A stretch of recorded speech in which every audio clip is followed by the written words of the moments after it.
Buenas noches y bienvenidos a una nueva edición del programa De Cerca, el programa de entrevistas de Alaurín Televisión, cuyo único objetivo y propósito es mostrarles a través de una conversación con un invitado semanal, pues personajes interesantes. Les aseguro que el personaje de hoy es de lujo y lo van a poder ustedes comprobar en los próximos minutos. Me estoy refiriendo a José Rodríguez Peláez. Don José, muy buenas noches. Muy buenas noches, Alejo. Gracias por venir al De Cerca. Y gracias por haberte acordado de mí. Voy a tirar de la chuleta con su permiso. Muy bien. Porque todo Alaurín sabe que es usted una persona muy preparada intelectualmente. Ha estudiado usted filosofía, humanidades, psicología, teología. Probablemente me dejo algo más. Ha sido usted sacerdote, ha sido docente, psicoterapeuta, ha trabajado con grupos marginales, ha fundado medios de comunicación, cosa que personalmente le agradezco por el corporativismo con los compañeros. Ha sido el primer rector del Colegio Universitario de Málaga. En definitiva, lo que quiero decir con todo esto es que tiene usted una vida muy rica, tanto en preparación como en experiencias personales. Me interesa su visión sobre la sociedad actual. Bueno, hace años, pues, seguramente te daría un meeting, ¿no? Un meeting homilético, pero sería meeting, ¿no? Diciendo lo mal que va todo, etcétera. Pero en realidad hoy en día no me gusta hablar de los sueños, ni de las pesadillas, me gusta hablar de la realidad. Y para mí que la sociedad actual, tal como la vemos, lo que estamos viendo es, pues, una fantasía, un sueño, ¿no? Porque la realidad es otra. La realidad es lo que Dios ha creado. Y lo que Dios ha creado se mantiene intacto, se mantiene bello, se mantiene rico, se mantiene perfecto, armonioso, reflejándolo a Él. Pero vivimos un sueño. Y un sueño es una hipnosis. Y una hipnosis es aceptar una serie de pensamientos, ¿no? Y yo que ahora estoy dando por internet un curso sobre San Juan, pues resulta que a Jesús se le presenta como el Cordero de Dios que quita el pecado del mundo, ¿no? ¿Y cuál es el pecado del mundo? El pecado del mundo es creerse algo separado de Dios, es decir, algo separado de la infinitud. Y entonces el pecado del mundo es pensar que existe la limitación. Y entonces si existe la limitación, el bien es limitado, ¿no? Y si es limitado, hay que llenarlo con algo más, y es el mal. Y entonces el hombre vive presa de un pensamiento limitado que se ha ido generando, creando. Y cuanto más se habla de corrupción, más corrupción hay. Y cuanto más se habla de enfermedad, más enfermos hay. Yo recuerdo cuando comencé con mi trabajo como terapeuta, como médico alternativo, pues me sorprendía de que la gente en aquel tiempo pues me hablaran ya como técnicos de medicina, ¿no? Y estamos hablando de hace ya bastantes años. Hoy en día ya la gente te da, no como cuando yo era pequeño, eran unas píldoras rojas, unas píldoras verdes, ¿no? Ahora te dicen el compuesto, y te dan una clase sobre lo que es, no sé, pues una enfermedad nueva y demás. Es decir, el hombre conforme más se va introduciendo dentro de esa red de pensamiento limitado, se va metiendo más dentro del mundo. Entonces yo creo que una alumna mía de este año, que ha hecho conmigo aquí un curso en Alaurín el Grande, una chica argentina que es bióloga, me decía esta misma mañana, mi hijo que está en tercero de Derecho y que como actividad de penal van a visitar hoy una cárcel de aquí de Rosario, de allí de Argentina, pues me ha dicho, mamá, ¿en qué actitud debo de ir, ¿no? Y dice, yo le he dicho, no veas, por supuesto, personas delincuentes, desgraciados, escoria, sino míralos como Dios los ve, como en realidad son, míralos con amor, porque entonces sí que ellos van a recibir una visita, ¿no? Y van a recibir algo importante, ¿no? Yo cuando, por ejemplo, visito las cárceles en Sudamérica para dar conferencias o visito las cárceles en Estados Unidos, por supuesto en Estados Unidos no tengo ningún problema de hablar en las cárceles en español porque lo que hay son hispanos, no hay ángulos casi, ¿no? Pues me impresiona mucho cuando de pronto miro a la gente, a los que están allí, y les digo, les cito pues algo de proverbios, ¿no? Y les digo, sois inocentes. Y se los digo no como una frase, no como una retórica, no como un argumento así para conseguir algo, sino se los digo después de haber estado orando, es decir, escuchando a Dios de alguna manera, ¿no? Sintiendo esto, ¿no?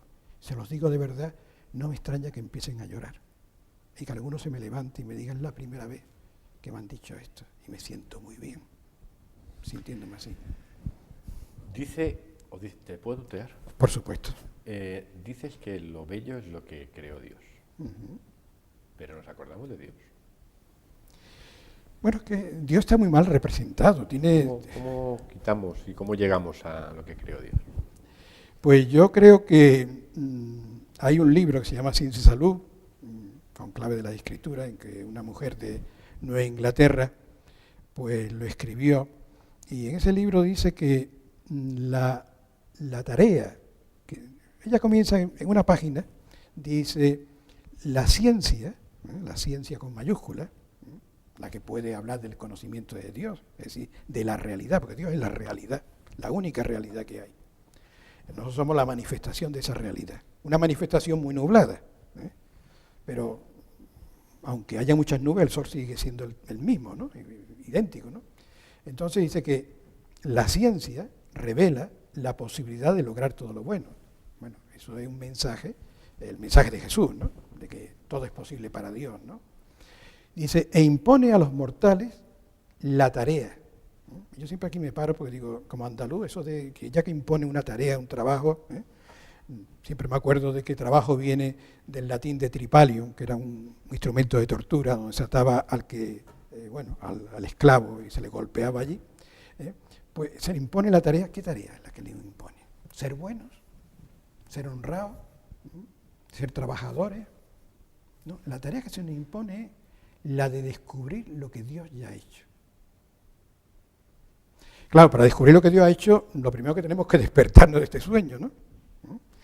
Y entonces al despertarnos de este sueño, pues comenzamos quizás cerrando un poco los ojos, porque la luz, cuando se ve de nuevo, molesta, hay que habituarse a ella, pues empezar a mirar con otros ojos diferentes, trascendiendo diríamos la superficie, y viendo que tú eres una manifestación de Dios, que las personas que están ahora mismo pues grabándonos son una manifestación de Dios, y los que esta noche nos están escuchando, nos hacen la gentileza de escucharnos, que es una forma de amar preciosa, escuchar, porque supone que tú, el que estás aquí hablando, tiene algo importante que decirle, ¿no? Te están considerando importante, pues son también una manifestación de Dios. Y eso es estupendo, el saber que todo hombre tiene algo importante que decirte. Yo eso lo viví en Caleta de Vélez.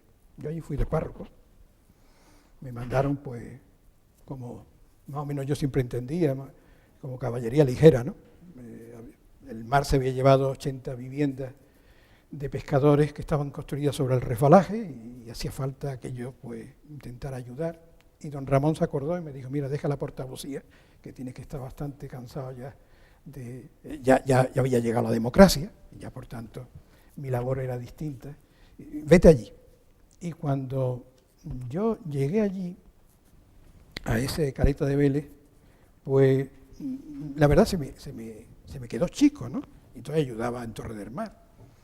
Y un compañero mío, Alfonso Arjona, un gran sacerdote, me dijo, ¿por qué no me ayuda? Y creamos un curso de convivencia matrimonial. Y empecé a dar un curso de convivencia matrimonial, y ese curso de convivencia matrimonial había una asignatura importantísima para mí, que era saber escuchar. Porque para el matrimonio saber escuchar es muy importante, para la política saber escuchar es muy importante, la gente lleva ya sus discursos aprendidos en los parlamentos y no se escuchan, porque no están dispuestos a pactar, a ver en qué se está de acuerdo. Y los matrimonios no hace falta que pongamos ejemplos. No hace falta. Y bueno, entonces, pues yo en esa clase, pues decía, una de las cosas que decía respecto al saber escuchar era considerar que todo hombre tiene algo muy importante que decirte. Y lo decía muy fuerte, quizás porque me tenía que autoconvencer. Era una teoría. Hasta ese momento era una teoría. Entonces recuerdo que yo entonces no tenía carnet de conducir y me llevaban de un lado para otro o hacía autostop. Yo era el cura del autostop, ¿no? Y me llevaron a mi casa y bueno, pues al lado de mi casa estaba la parroquia y en la puerta de la parroquia estaba pues el mendigo de turno. Había un famoso mendigo de toda la zona aquella de la Baja Sarquía que se llamaba Miguel Cementerio, era un hombre pues discapacitado, se diría ahora prudentemente, ¿no?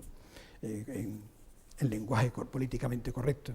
Era un hombre pues que lo único que sabía decir era, tú le decías, Miguel, vamos a tomar un café. Buenos días nos de Dios y la Virgen del Carmen, como decía mi abuela de Trujillo. Miguel, anda, vamos a cruzar la carretera, vamos a ir a la caja, que ya llega tu pensión, vamos a cobrarla. Y él decía, buenos días nos de Dios. Bien. Eso lo sabía todo el mundo, toda la gente de la zona lo conocía. Y cuando yo me estaba apeando del coche donde me llevaban, me dice Pepe, y ese también tiene algo muy importante que decirte. Y entonces yo pues dije, sí, tiene algo muy importante que decirme. Me metí en mi despacho, pero de pronto dije, bueno, yo acabo de decir algo que no he experimentado. Y para mí la experiencia es lo más importante en la vida. Para mí no me interesa la ortodoxia, me interesa la ortopraxis, es decir, experimentar. Y entonces dije, bueno, yo no puedo mañana seguir con la clase esta sin haber experimentado que este hombre tiene algo muy importante que decirme. Entonces me llevé a mi despacho, me encerré con él, 3 horas de reloj, a escuchar. Buenos días nos de Dios y la Virgen del Carmen, como decía mi abuela Trujillo, una y otra vez, y otra vez, y otra vez. Y yo hacía como André Gide dice, ¿no? Que mirando las arrugas de la frente de un viejo siempre descubrirás que es bello. Yo lo miraba y lo miraba y lo miraba a ver qué me dice. Yo no entendía lo que me estaba diciendo. ¿Qué era lo importante que este hombre podía decir? Bueno, pues al día siguiente mis padres viajaron a Suiza, a ver a unos tíos míos que vivían en Suiza. Las 80 casas ya estaban hechas, las 80 allí estaban. Yo me puse, esa tarde me puse en la iglesia cerrada a orar. Yo oraba en plan oriental, tipo zen, hacía silencio, porque orar no es hablarle a Dios, Dios lo sabe todo, sino es escuchar a Dios, que es el que tiene los pensamientos ilimitados, los que te despiertan de los sueños. Los sueños son pensamientos limitados, ya que el hombre es, como dice la Biblia, es según sus pensamientos del hombre. Hoy somos lo que pensamos. Bien. Incluso lo que nos sienta mal de la comida no es lo que comemos, sino lo que pensamos sobre lo que comemos, o lo que hemos estado pensando mientras comíamos. Bien. Entonces, bueno, pues estaba llorando allí cuando de pronto oí un ruido tremendo, ¿no? Y es que alguien había dicho que, aunque las casas estaban hechas ya, y lo único que faltaba era la cédula de habitabilidad que no daba el ayuntamiento, siempre la burocracia, pues alguien había dicho que los millones que había costado las casas, que ninguno había dado nada, sino que eran cosas que yo había sacado en Madrid y demás, pues mis padres habían ido a Suiza a llevarse el dinero. Y la gente, curiosamente, pues ante tamaña brutalidad, porque eso es algo, pues se lo creyó. Y entonces estaban en la puerta de la iglesia, estaban pues con pancartas, sin vergüenza, devuélvenos el dinero, etcétera, devuélvenos, o sea, sería el gobierno, yo no, porque yo nunca...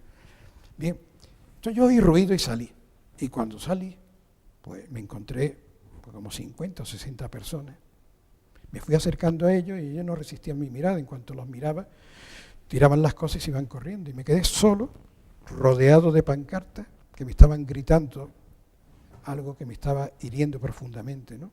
Y sin embargo, todo el pueblo con las ventanas cerradas, nadie fue capaz de acercarse y decir, José o Pepe, hay que ver lo que están hechos estos locos, pero si todos sabemos que las casas están ahí y demás, y todo lo que hay.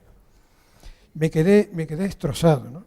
Y me metí dentro de mi casa, no podía dormir, a eso de las 4 de la mañana, pues por una puerta interior que tenía que comunicaba con la iglesia, pasé a la iglesia. En la iglesia tampoco sentí absolutamente nada. Era una angustia tremenda, un vacío interior.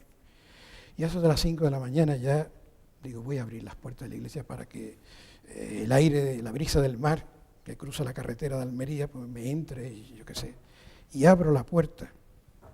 Y en aquel momento pues salta pues un bulto oscuro que estaba aquí, a la izquierda, salta, me moja de saliva la mejilla y sale corriendo diciendo, buenos días de Dios y la Virgen del Carmen, como decía mi abuela Trujillo.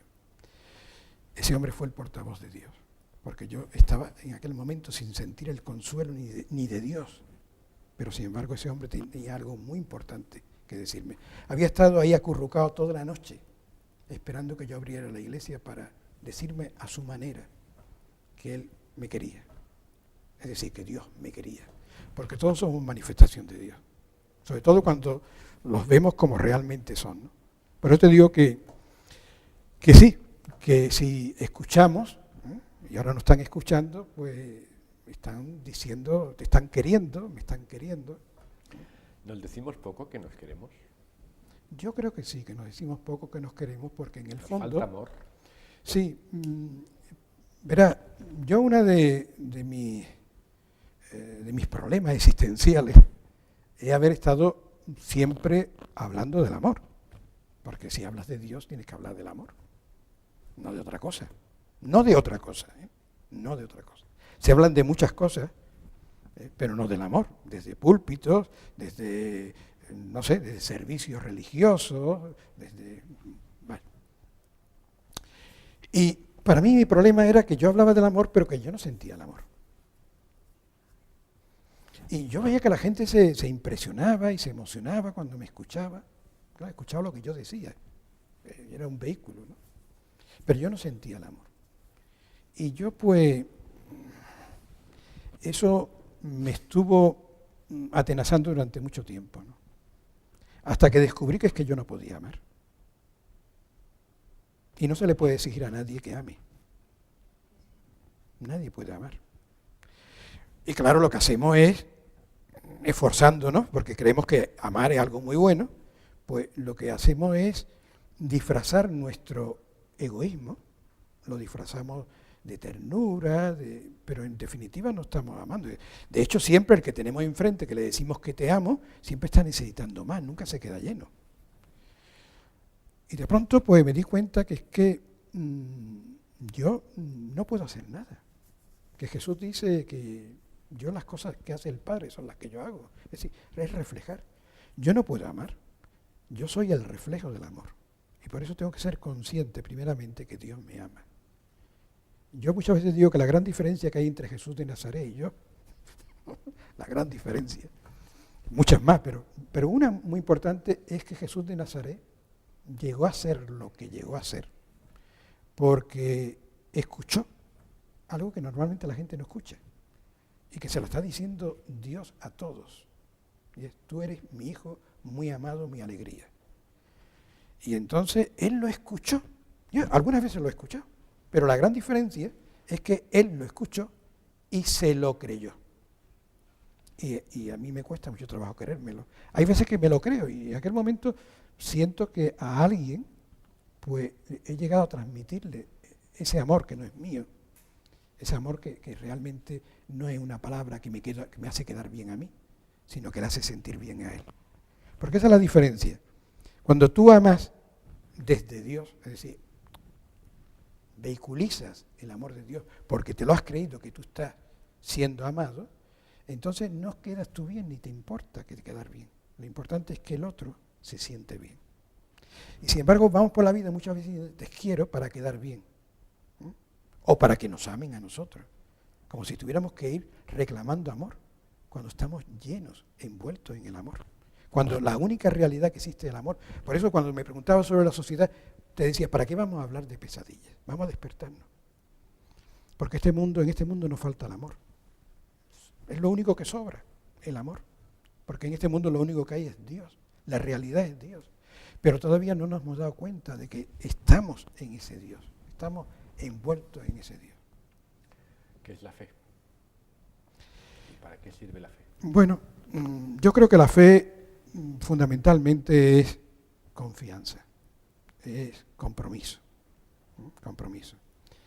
Es arriesgarse. Hay un experimento que se hacía en mis tiempos de jovencillo, de subir a alguien en una mesa, ¿no? y en la mesa poner una silla, y subirlo en la silla, y ahora es decir, échate para atrás. ¿No? Y a la gente le costaba mucho trabajo, pero cuando caía, se encontraba con que todos estábamos allí debajo para sostenerlo, ¿no? Es decir, él tenía que confiar, y si no confiaba, no podía tener la satisfacción de sentirse recogido. La fe es un riesgo, es un compromiso, es decir, es un darle al otro, diríamos, el voto de confianza, ¿no? Darle el voto de confianza a Dios. Yo reconozco que he sido durante un tiempo un hombre sin fe, bueno, un joven sin fe. Incluso yo creo que me hago jesuita, me hago pues sin fe, simplemente porque en aquel momento, en la España de aquel tiempo, si tú querías hacer algo por los demás, yo quería hacer algo por los demás, el camino político estaba cerrado.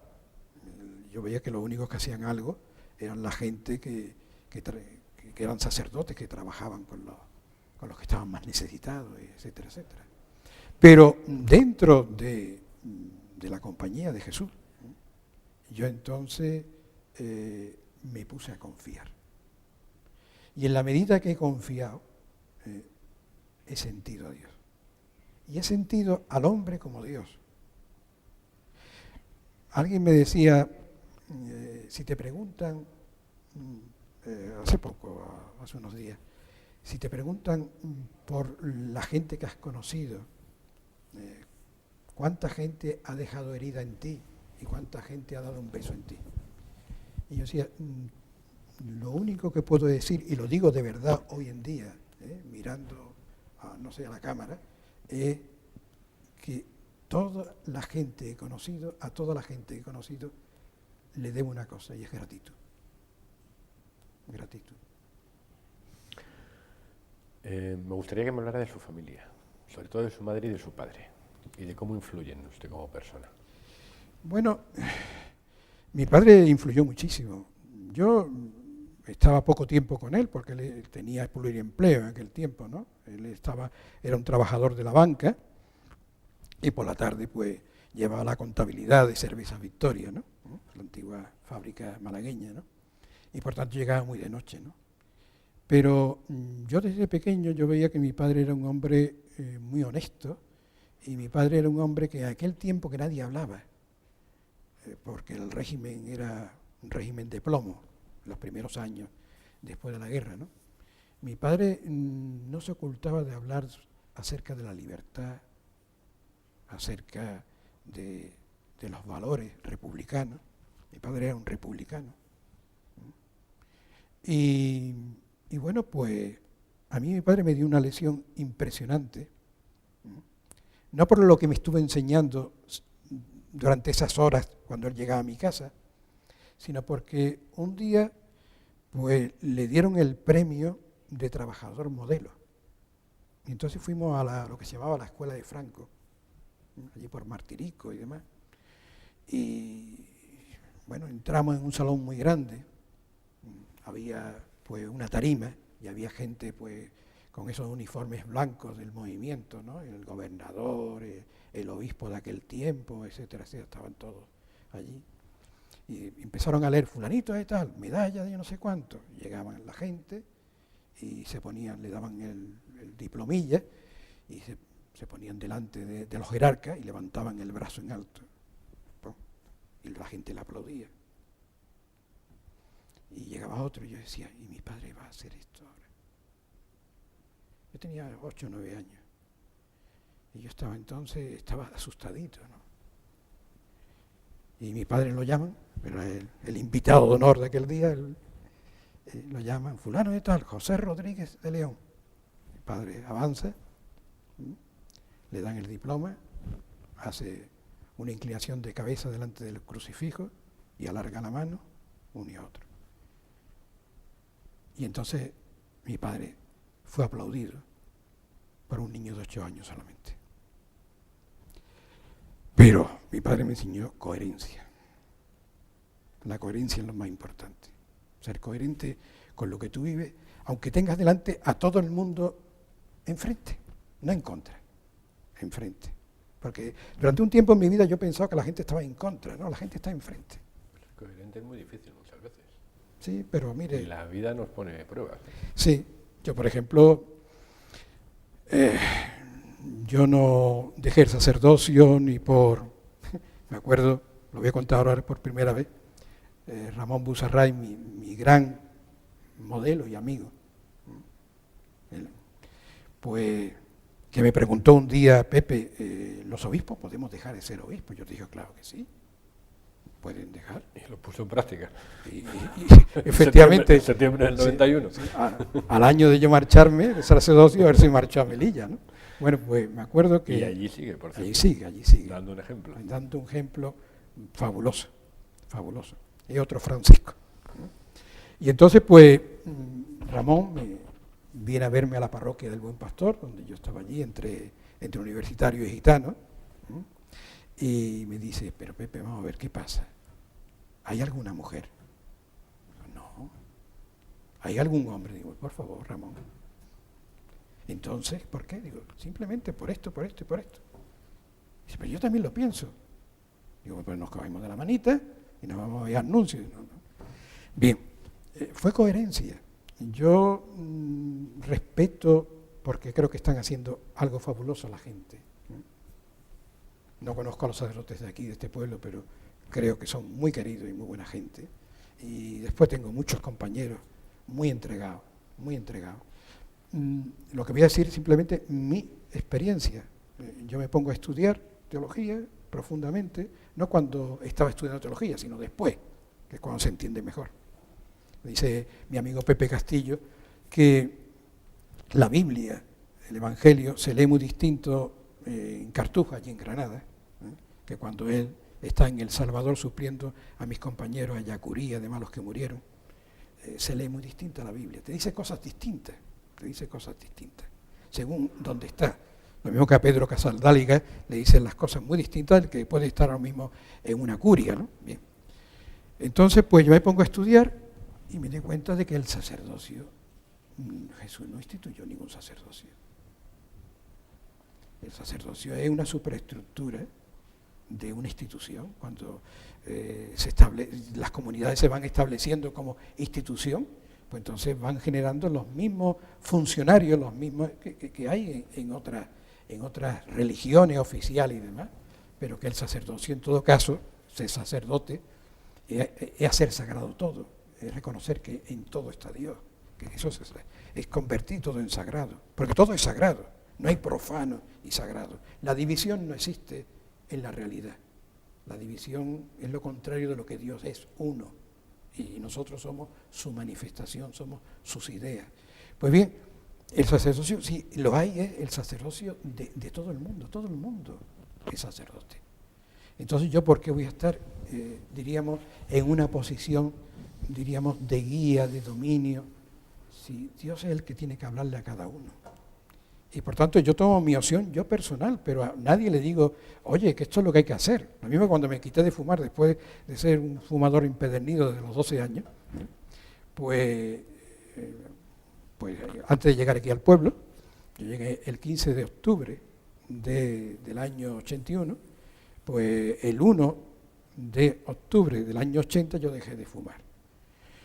Dejé de fumar por ser coherente, estaba dando una prédica tremenda contra la droga, a favor de la libertad, delante de unas autoridades y demás en la zarquía, y cuando entro de nuevo en la sacristía, veo en el espejo que hay en la sacristía, veo los ojos asombrados de un muchacho de 18 años que me estaba ayudando como acólito, sorprendió al ver que me voy al cenicero que tengo allí, y lo primero que hago es coger la toba y encenderla nervioso, ¿no?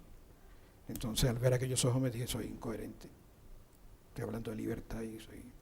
Bueno, pues cuando yo Y estoy preso de estoy preso, una adicción. entonces le dije a don Ramón, mira, me voy, me pido 15 días. Me fui 15 días, estuve de retiro espiritual, estuve diríamos, reconstruyéndome, es decir, unificándome, sentirme con Dios, ¿no? Sentirme con todo. Y bueno, me sorprendí cuando un día voy a desayunar y un compañero me ofrece allí en el seminario, me ofrece un cigarro y digo, no, no, gracias. Y no sentí que estaba renunciando, porque eso de la renuncia es muy malo, ¿eh? Yo como psicólogo creo que el gran problema que hay de la gente es que renuncian, no se puede renunciar. Es simplemente cuando yo me encuentro con algo mejor, me olvido de esto. Entonces a la gente no hay que decir que renuncia al pecado, sino ofrécele lo bueno. Bueno, pues cuando dejo de ser fumador empedernido, no me convierto en un, diríamos, en un predicador, en un apologeta, o un denunciador, un profeta del antitabaco, ¿no? Eso ha sido mi opción, lo que yo he visto, porque es que no se le puede pedir a nadie nada, mientras que no tiene la fuerza para hacerlo, o el conocimiento para hacerlo. ¿Y conocimiento nos hace libres? Por cierto, le iba a hacer otra pregunta, pero Claro. ¿el conocimiento y la formación es lo que realmente nos hace libres? Sí, sobre todo la verdad nos hace libres. Eso lo dice Jesús, ¿no? La verdad nos hace libres. En la medida que vas conociendo, te hace libre y además te hace libre para lo más importante que es la libertad. Libres para amar. Cuando yo estudiaba filosofía, me encontré con unos escritos de un filósofo alemán, italiano, Dietrich von Hildebrand, que él definía la libertad de esta manera tan bonita. Él lo decía en latín, yo lo voy a decir en latín porque no me acuerdo en castellano, pero rápidamente lo traduzco. No voy a ser tan cursi como los que después de estar una semana en Inglaterra se olvidan de las palabras españolas, ¿no? Sí, pero es que esto lo aprendí en latín. Decía, libertà es amore finito non ligato se infinito aperto. No es, la libertad es no estar ligado a un amor finito, sino estar abierto al amor infinito. Esa es la libertad. O sea, ¿libre para qué? Libre para amar. O sea, ¿libre para qué? Para condenar al que tiene una idea contraria a las tuyas. Para eso no hemos luchado. Para eso no estuvimos luchando y jugándonos el tipo para que llegara a la democracia. Libre para amar, es decir, para respetar al que tengo enfrente. Para respetar. ¿Qué me dice usted? ¿Usted se jugó el tipo para...? Bueno, otros se lo jugaron más fuertemente. Y hay alguno que dice que se lo jugó, pero que no... Muchos, que no consta, ¿no? Muchos. Yo, que en el Colegio Mayor, Javier, pues en mi despacho se celebraban muchas reuniones de las mesas democráticas clandestinas. Yo sé quiénes estaban allí. Por ejemplo, uno que estaba allí era Redonda, del Partido Socialista Andaluz, o Pimentel, del Partido Comunista, o algunos de banderas rojas y de comisiones obreras de aquel tiempo, y algunos como Carlos Saya, del Partido Socialista, que estaba escondido allí conmigo, porque lo buscaban, pero otros no los vi nunca, y sin embargo después lo he visto en los telediarios, y lo he visto de ministros y de consejeros de la Junta, lo he visto en muchos sitios. Bueno, tampoco se trata de dar nombres, no. No, y además yo creo que todo el mundo necesita alguna vez pues sentirse importante. La pregunta que le iba a hacer, y me he ido a otros temas, ¿qué recuerdo tiene de su etapa como sacerdote aquí en Alhaurín? Pues yo me marqué, bueno, primeramente yo vine en plan de obediencia. Don Ramón me dijo que había que intentar establecer aquí,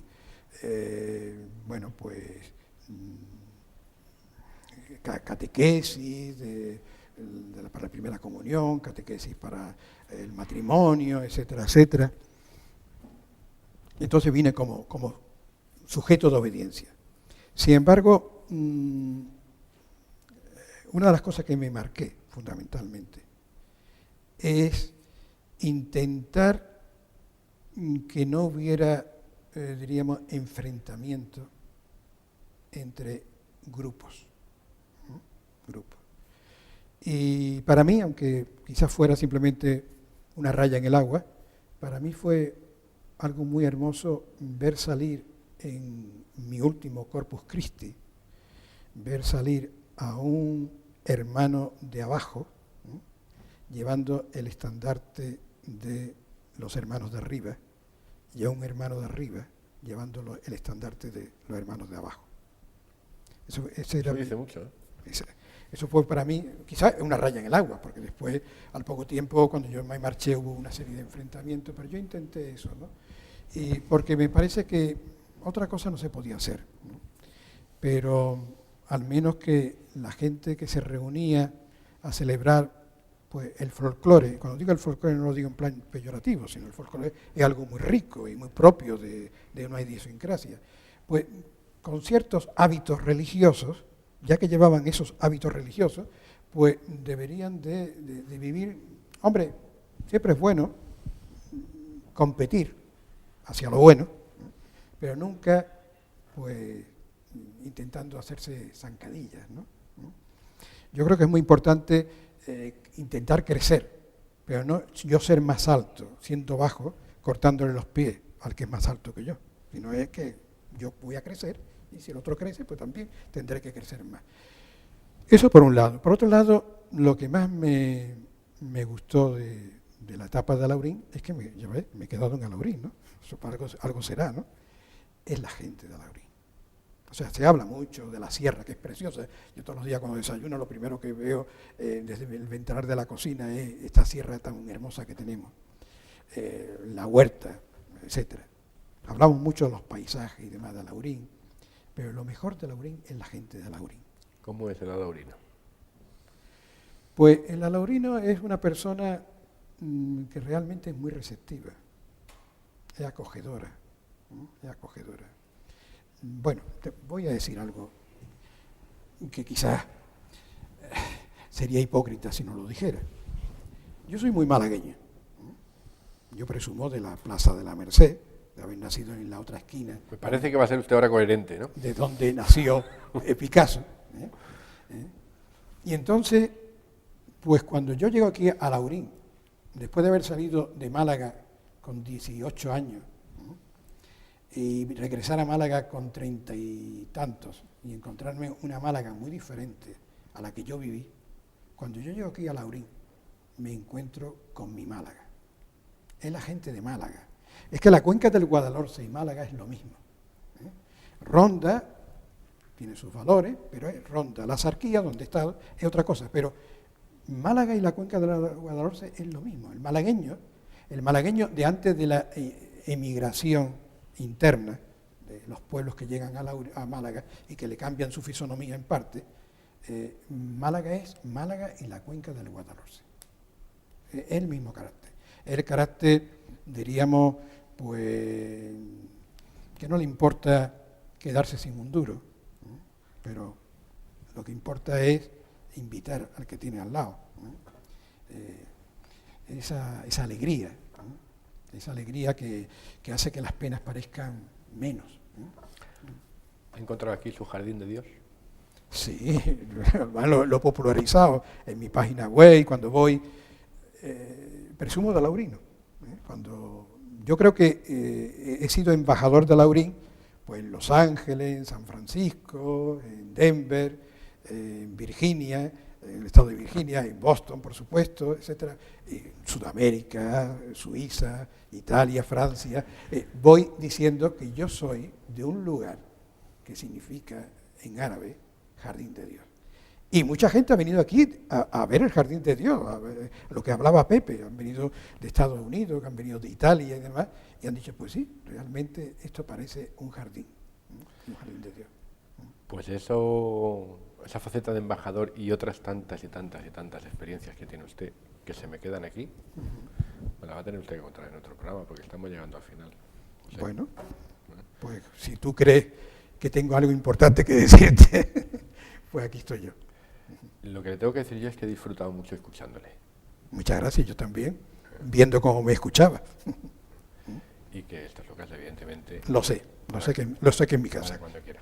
La pena que me quedo es porque me he quedado con 3 folios de preguntas que hacerle. Pero bueno, ocasión habrá, si no es en la televisión, en la radio, para volver a charlar otro rato. De acuerdo. Aquí me tiene siempre y aquí me he quedado, en Alaurín. José Rodríguez, muchas gracias. Un abrazo.